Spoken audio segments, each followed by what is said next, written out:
Ready? Play. Welcome back to Painting Lines. Last week we gave you a recap of the 2024 US Open, and this week we're going to be going through our social media and responding to some of the comments we've gotten and just giving our takes on it. So, Eric, just start us off. Was there a specific comment that you saw that you really wanted to address, like first? Yeah, I think there was one about Runa and Rublev that was basically talking about both of them having, such big talent and so much potential, but also being head cases and what the result would be if they played each other. Because I thought that was really interesting. It was kind of something I never really thought of before with these two players, but both struggling in 2024. And it made me think. And honestly, I think Rublev would beat Runa. I don't know. What do you think? I think it's kind of funny because in the short term, you got to say right now Rublev has been playing better. But when you think about it in terms of a mental game, I feel like Runa does kind of have that. I don't know what the quality is, but I feel like he's able to get under other people's skin.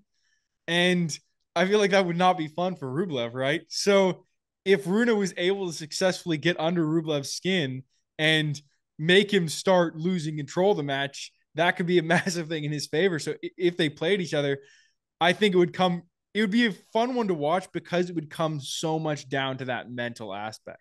I also think it depends on the stage they play too. Like, I think Rublev is a better player than Runa right now, but I think Runa can step up to the occasion. Like if it's a packed stadium and a slam, and like you said, Runa's able to kind of rile up the crowd, do some of his antics. I think he has the potential to upset Rublev, whereas Rublev's kind of more like a steady talent, steady player.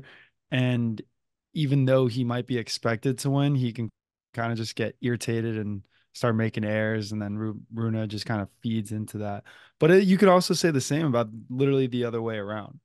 Yeah, but I mean, isn't it there that classic kind of meme that Rublev just doesn't make it past the quarterfinals at slams? I mean, not that Runa has, but I feel like that does kind of suggest maybe that there's a little bit of nerves when the stage gets bigger. Yeah, I guess a better question would be who's going to win a quarterfinal of a slam first.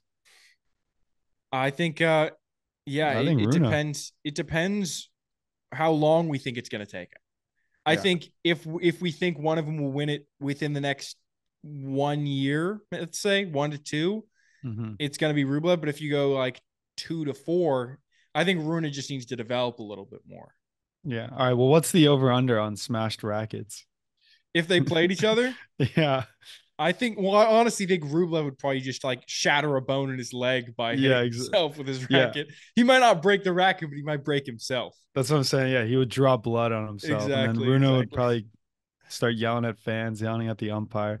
I guess that's the Exactly. thing about Rublev. He's not really like a dick to other people. He's just a dick to himself. Whereas Yeah. Runa could be a dick to other people, but he Yeah. doesn't harm himself. Yeah. It's yeah, different ways of taking it out. Yeah. What about you? Did you see something that stuck out to you in the comments? Well, one comment that I saw was essentially talking about the fact there's more upsets of the top 8 players like now than there were maybe in the height of the big three era, which is something we were talking about as well.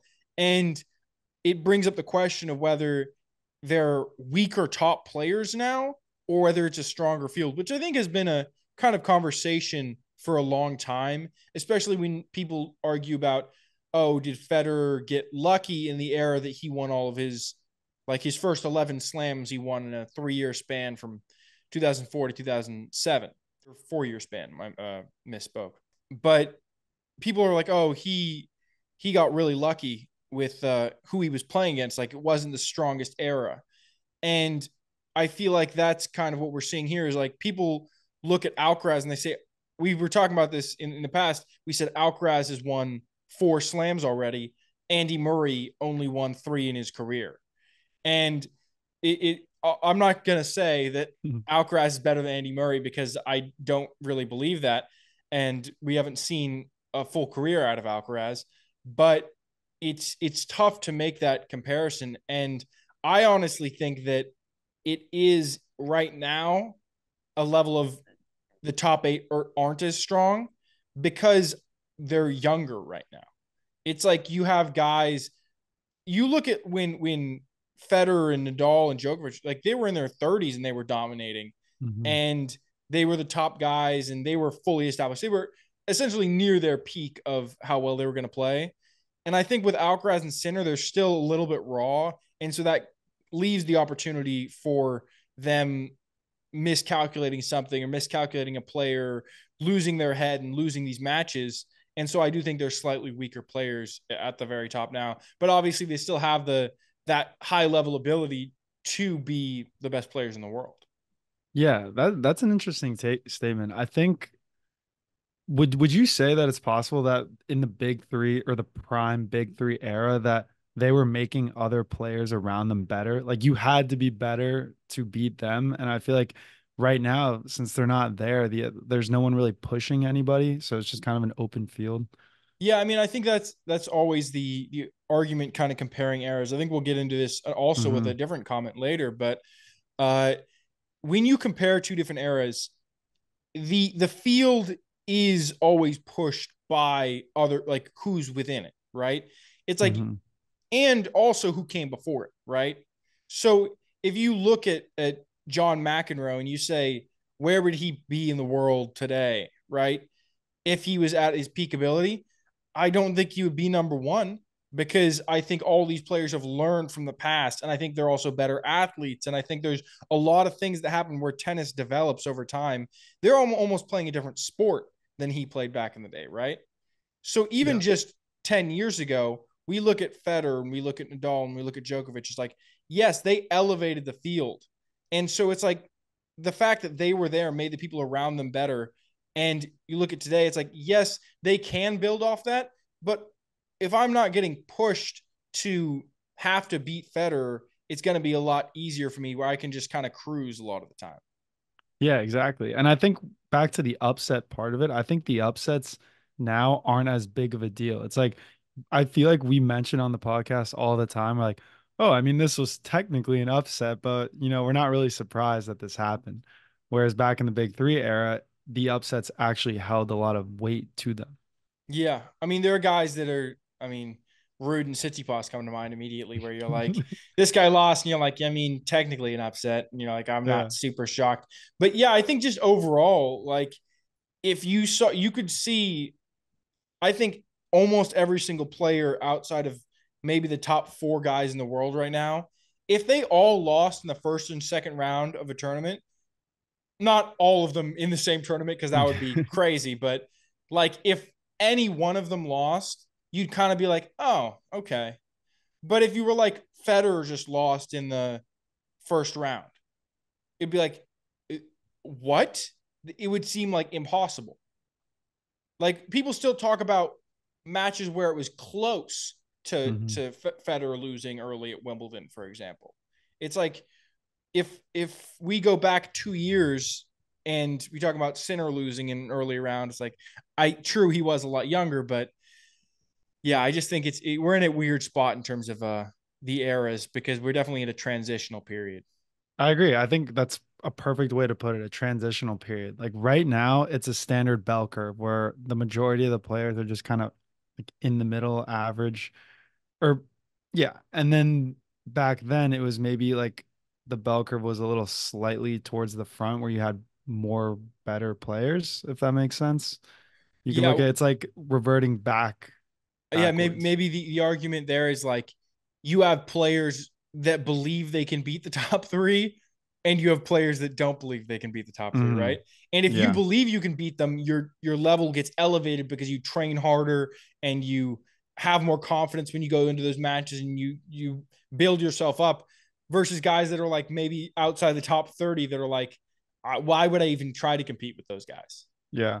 Well, let me ask you this. Guys like Rude, Tsitsipas, Rublev, Zverev. I'm not gonna really name Medvedev because he did win a slam, but I think this is truly a lost generation. I think in 10 years from now, people will know those names and look at them as like, hey, they were really damn talented players, but couldn't just, wrong time. Yeah, I mean, talk about like Joe Wilfred Songa or Tomas Berdych, Kevin Exactly. Anderson even, Exactly. where it's like, yeah, Hmm. they were really good players, never won a slam just because they happen to be playing the big three. I think the argument against those guys is going to be that they weren't necessarily playing against the big three, unless Mhm. I honestly think the escape route for them of getting like kind of that excuse is if Sinner and Alcaraz go on to win like 17 majors each. Yeah. Yeah, that's another thing. One of the other comments that I saw was like the big two, right? Is there going to be a big two with Sinner and Alcaraz? People are saying there's really nothing special about them. Other people are saying that yes, there is going to be a big two because they have virtually no competition. Yeah. Well, I mean, I think I talked about it in a video, was that this is actually a very unique split of how they won the slams this year, where it's the first time in the open era. And I think, honestly, I think ever in the history of the tennis slams that it's been split like this, where one player won the bookend where they won both of the hard court slams and the other player won the two in the middle. And I think that that's very interesting thing to look at, where Sinner maybe, is there really, it doesn't feel like there's that much competition. How many matches has he lost this year on hard court? I think it's like one. I was going to say it's definitely less than 4. I'm pretty sure he's lost one match Well, on hard court, and it was against Alcaraz in yeah. Indian Wells. Yeah. I was going to say he didn't technically lose the matches in Indian Wells, but he got those stripped away from him. Oh well, yeah, but I mean, I know. even with I mean, how many matches did he lose on the court? Yes, exactly. Not Not like many. not record wise. Okay. And Yeah. I just Do feel those like count as losses or no? my Since guess they're is it, away? my guess is he just they're taking off his record like no contest almost. Okay. Good, good. But it's he's been almost impossible to beat on hard court Yeah. this year. Yeah. And then Alcaraz was very strong throughout that whole middle section of the season. Mm-hmm. And unless we see someone able to actually rise up against him, because we talked about it, Medvedev was seen as this hard court master, and he's looked ever since he started losing to Sinner. He hasn't really been able to stop him. He Yeah, beat him at Wimbledon, but that wasn't on hard court. So exactly. I think guess we'll see how the big two sort of era develops. But after this year, it's hard to see who's going to step up against them. I think their big issue is the possibility of injuries, because they've both shown that they can be a little fragile. I wonder if we'll start seeing Zverev as part of like that conversation instead of Medvedev, like a new big three, but with Zverev instead of Medvedev. Well, Zverev has to just break through at that top level, Yeah, because I mean he's been he's had a so hell of a consistently year. solid. Exactly. He's been so consistently solid this year, where he's number 2 in the world. He's ahead of Alcaraz in ranking points, even though Alcaraz has won 2 Grand Slams. How it doesn't seem possible that could be, but it is because of how consistently solid Zverev's been. Yeah, hey, the results could have been different after one missed line call. Remember in the French Open final? Exactly. Uh, but yeah, so let's jump into another comment here. So this is kind of a few comments. There was an argument about Mouratoglou in one of the shorts we posted about Rune splitting with him. I love the And arguments. yeah, so some people say he's good, some people say he's bad, and to me, this argument comes down to how you define a good coach. Because so one person was talking about, oh, he had Serena as, like, he was coaching Serena and she was the most successful woman of all time, or one of the most successful women tennis players of all time. And then he has Rune, and Rune kind of almost regresses while he's like, they go up and then they come back down while he's still being his coach. And I think part of it is overestimating how impactful I think a coach can be on a player, because I do think that you look at guys where maybe the coach, it look like, think of Sinner, right? He added Darren Cahill to his team and he started winning slams. He hadn't won slams before that, but it seemed like he may have been on that trajectory. But he just needed that slight little tweak. I think that's what a coach really needs to add, is a little bit of a tweak, whether it's a mindset shift, whether it's a technique shift. Like we know Sinner changed his serve from a platform to a pinpoint serve. I think it's those little tiny things that need to change. And I don't know if Mouratoglou knows what the tiny things are that Runa needs to change. So I don't think it's a question of whether he's a good or a bad coach. I think it's more about like whether he has the right thing. Like, is he just not the right fit? Yeah. I don't know because someone did bring up a pretty good point where Serena didn't necessarily need him as a coach because she was already so good. She needed someone to motivate her and like be there for her. And that's what he was. And that's what he's good at. Also, I just don't think he has enough skin in the game with Runa. Like when he was coaching Serena, I feel like he was kind of coming up. Like he's reached a peak. He's very, very well known in the tennis community. He has his academies, like multiple across the world. So I just think that he doesn't really need Runa to succeed. Like he's kind of a celebrity coach, if that makes sense. Yeah, I see what you're saying. I mean, having the skin in the game is definitely a big deal in that aspect. But yeah, I think it was kind of like you were saying, like he said, "Oh, this is what Serena needed from him, and this is what he was good at." So that compatibility is what made him a good coach for her. But if that's not what Runa needs, maybe his strengths don't line up there. I know I don't think we can blame Patrick fully for this too, because Runa seems like a volatile guy. He's had coaches on before, like Boris Becker, that hasn't worked out.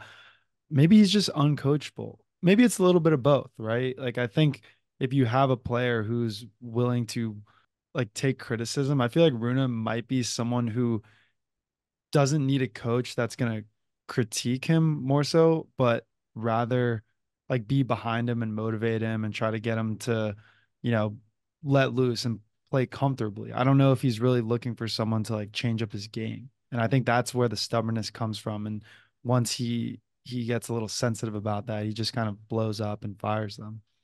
Yeah. I mean, I think in the end, you talk about coaching is really defined like the success of it is how the player does. And but even then, coaching can probably max account for 5% of how well a player does, I feel like. Mm-hmm. And so if a guy is playing at 70% of his ability because he's so volatile, that even getting that 5% boost from having a good coach maybe won't be enough. Yeah, it's almost about luck too. Like guys like Tsitsipas and Rude, like who knows if they would have had the right coach from the beginning, maybe they would be a better player than what they are now. And I don't want to see Runa stuck like them, like where he just can't find the coach and that hinders his career. Because Yeah, I do what think he's got the talent. Like I'd love to see him do well. yeah, but I mean, on the flip side, there's the argument that those guys' dads are great coaches, right? Because they coached their son to be a top 10 player in the world. Yeah.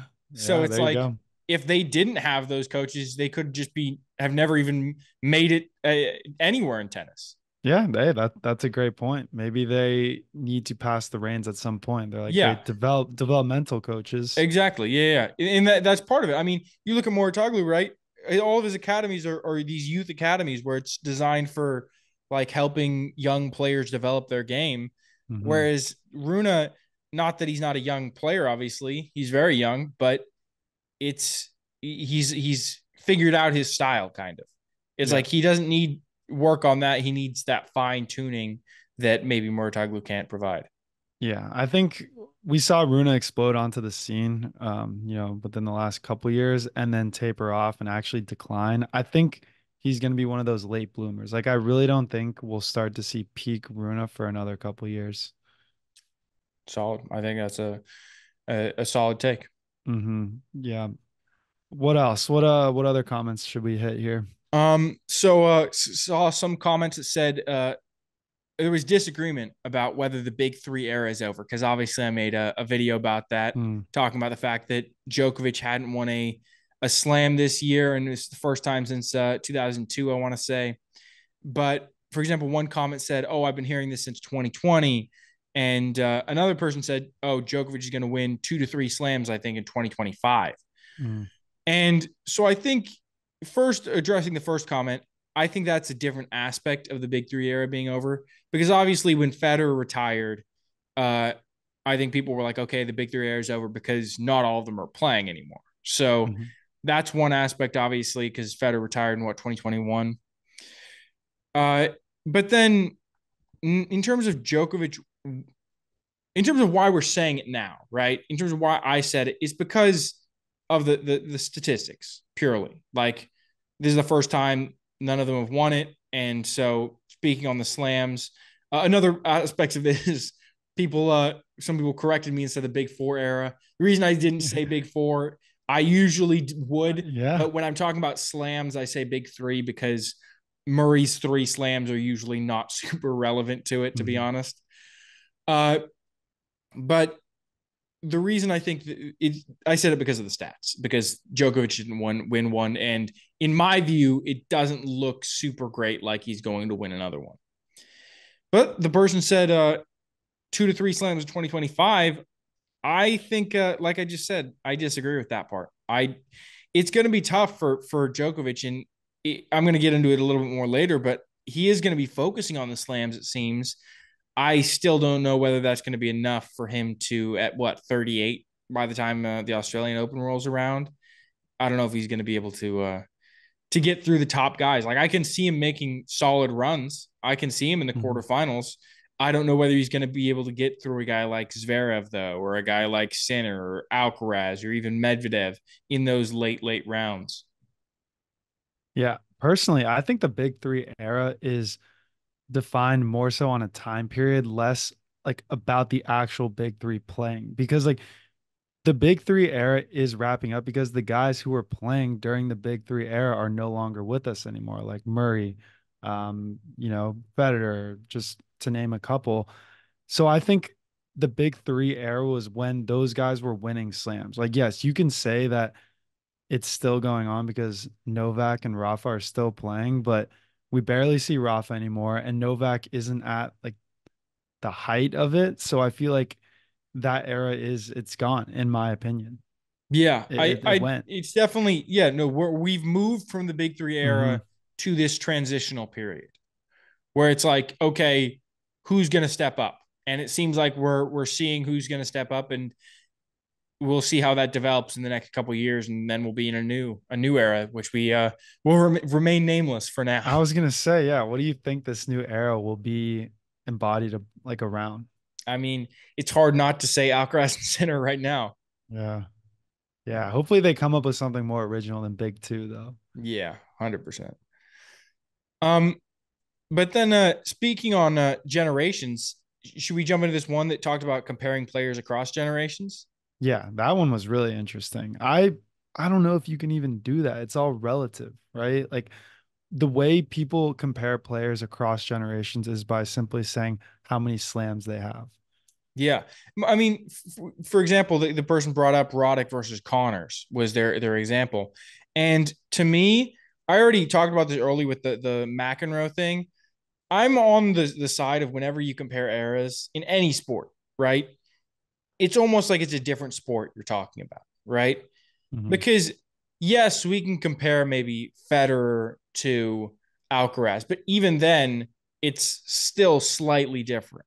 It's like yes, there were completely different players he was playing against. The equipment was slightly different. Like there was even different surfaces they played on when Exactly. Federer played, right?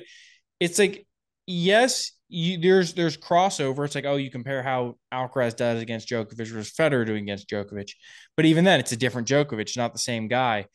I think whenever you compare people from different time periods, it's like you're looking at it as a different sport, and I think that's why it's really tough because if you talk about Jimmy Connors, yeah, he was way more dominant than someone like Andy Roddick was. But was Roddick a better player? I mean, you look at his technical ability, it's like you got to go with Roddick, right? But then you're like, was Connors playing with a wooden racket?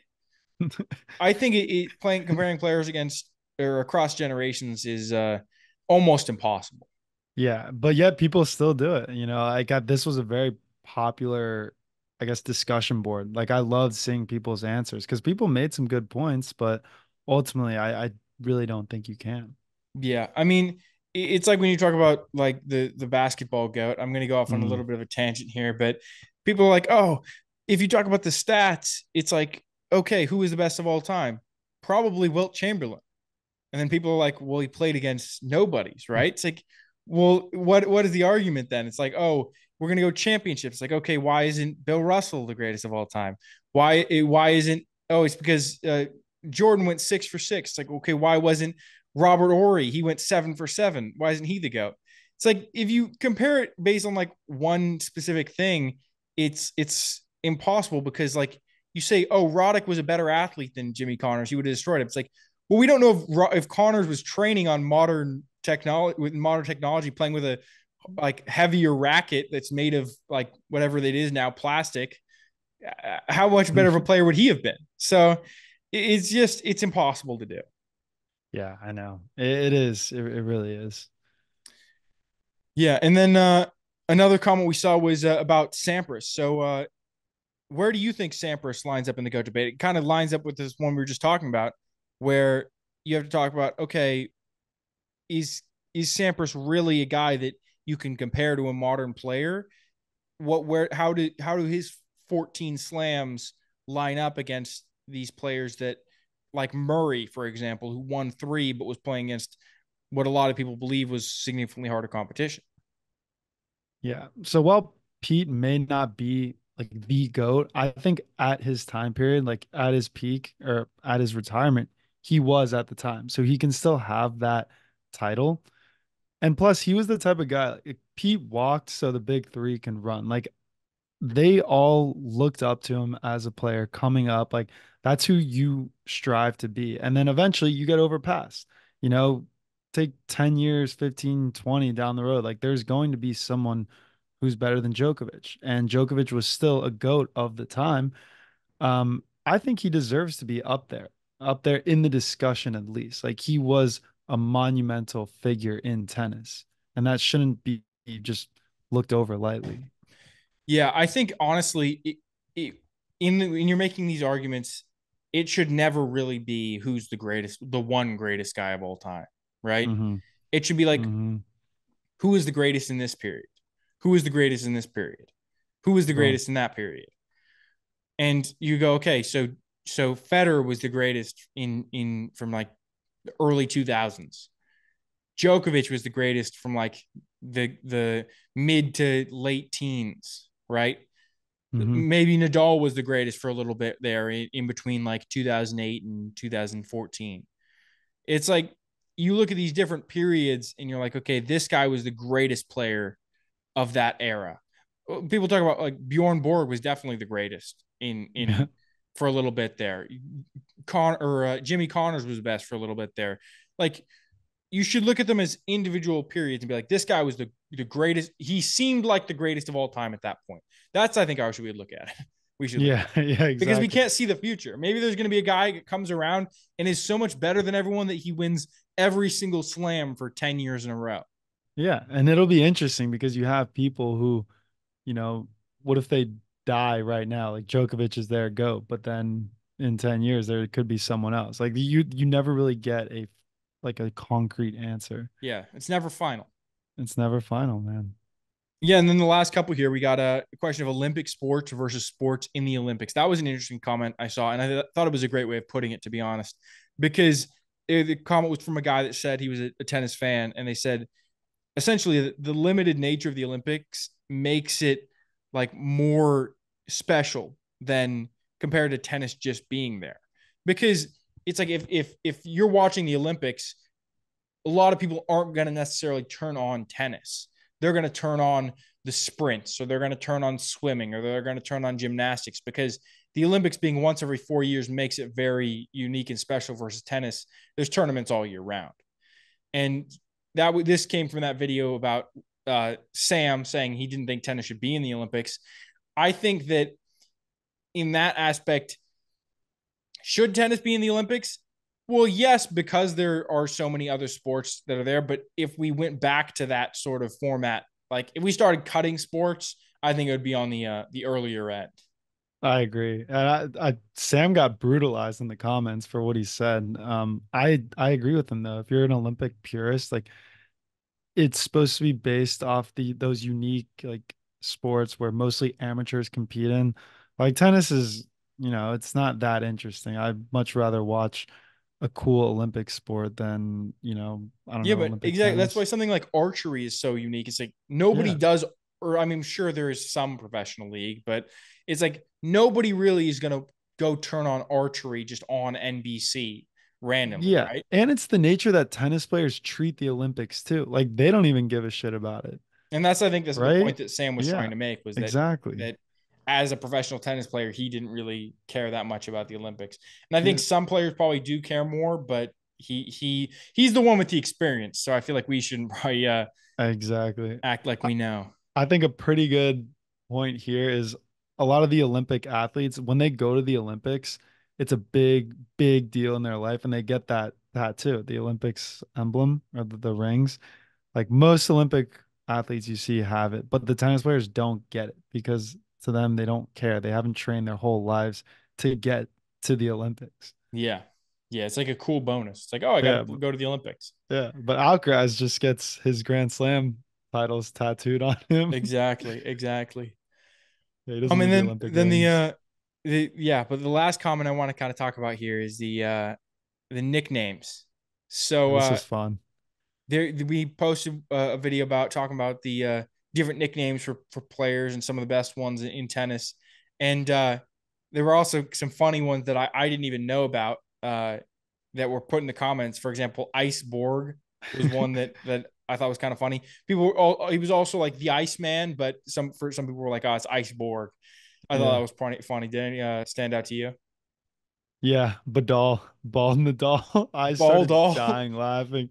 Ball doll. Yeah. Yeah, Oh that's man. Because I haven't heard that one. yeah. I I mean, thought, I've never heard it, most but I feel like it's just right. When I insulting to was be honest. it is insulting, but it's funny. You got to find humor in insults. But when I was scrolling through, I felt like I had recognized a lot of them, and then this one just stuck out. Yeah, I mean, Um, yeah, it's like I bald know. Agassi. I mean, you could go the same thing, right? Yeah, Yeah, Bagassi. I don't know, but do you have a personal favorite nickname? Personal favorite, Pistol Pete, because I like the alliteration. Yeah, honestly, you want to know what my issue with that was because that was What? brought up in the comments. Yeah. But when I think Pistol Pete, I don't think of Pete Sampras. I think of Pete Maravich, the basketball player. Ah, He was okay. Pistol Pete, and he was He Pistol Pete was. long Jeez. before Pete Sampras. Yeah. So it's like to me, it's like, oh, it's a reuse of a nickname. Yeah. So to me, that Yeah. doesn't make it as cool as maybe Well, something like the Demon, where it's like mhm. it's a unique one because maybe someone's been called the Demon before, but it really fits both them and our style of play and his name. Yeah, I think it was pretty cool to see how the nicknames kind of tied into the generation. Like, I don't think anyone, if they were named Pete and played like Pete, would be called Pistol Pete today or like Boom Boom Boris. Like, those were all back in the day, like that type of nickname. Now you have kind of more suave, cooler nicknames. Yeah, I also think there's just nicknames aren't used as much anymore. Yeah, it's unfortunate. The UTS, they play with nicknames. Yeah, I know that is an interesting thing that they play with nicknames there, but I feel like it's rare. Like they do call Deminar the Demon, but in general, they aren't going out there calling Ben Shelton the Mountain. Like Yeah, I feel like exactly. generally, like they aren't really used as much as maybe they were like back in the day. Yeah, nicknames are also kind of corny when you give them to yourself. Like, it's cool when other people give you the nickname. 100%, 100%. Yeah, I think that's a big part of it. Like Hmm. then again, someone like Kobe was able to pull off calling himself the Black Mamba, Yeah, that's Kobe. but it's yeah, like Chef Curry's a great one, and he Hmm. didn't call himself that. But Yeah. have you ever been on those the sports reference websites? Because they all have like 20 nicknames for the players. It's pretty funny. Like if you go on Basketball Reference, it'll be like LeBron, King James, the Akron Hammer, Yeah. the Little Emperor, and you're like, I've never heard these nicknames before. Yeah, that is awesome. I feel like it's a like a positive correlation. The better you are, the more nicknames you have. Yeah, exactly. It's like KD, the Slim Reaper. You're like, Yeah. Oh, yeah. But anyway, you ready to hop into segments? yeah, let's do it. What's new in tennis? So Sinner hired on two ex-Djokovic team members to his team. The fitness coach Marco Panici and the physio Ulysses Badio. He fired his other fitness coach and his physio after the incident. I felt like that was pretty obvious what was going to happen. And what I thought was really mature of Sinner was he acknowledged how well they did as a team, but ultimately he kind of lost confidence in them after what had happened, which is totally understandable. I think this is so cool and smart by Sinner because he's literally getting an inside look onto how like the best player of all time trains and practices and like could really use these guys to kind of pick their brain. Plus, Sinner's had fitness issues in the past, so I feel like having like a refreshing team, bringing in new eyes, new coaches would really help him in the long run because it's only up from here. I feel like. Yeah, and I mean, not only just like the greatest necessary player, but also maybe the guy that was the best at keeping himself in excellent physical condition. Yeah, no, exactly, exactly. So, what do you think on this move? I think it's pretty cool. I don't think Djokovic, because people may have mentioned like, oh, Djokovic is salty, but I don't think he really cares. I think he's at the end of his career. It's a smart move by Sinner. It's definitely a smart move by Sinner. I mean, Sinner can, like you said, get an inside look on how one of the guys that is literally known for being the best at taking care of his body and doing all these interesting techniques to stay in great shape. He gets an inside look at that. And I think if they weren't on Djokovic's payroll, there should be no saltiness from him in terms of like, unless he stole them, which it doesn't sound like he did. Mm-hmm. No, no, they were parted ways with Djokovic. Remember, Djokovic basically didn't have a team the last Yeah, couple true. tournaments. What about you? What did you see? Speaking of Djokovic, I already kind of mentioned this earlier, but he essentially said that he doesn't plan on playing in like any more ATP events. Essentially, Whoa. he said that he only really cares at this point about the slams and playing for Serbia, which essentially narrows it down to what just Davis Cup and the slams, Yeah. which is only a couple of events a year. And I think it kind of makes sense. He's just winding down toward retirement. And I think he said he's struggling with just the motivation to go play in events. And even these Masters 1000 at this point, like he doesn't, they're not big enough motivation for him. Are you thinking what I'm thinking? I have no idea what you're thinking.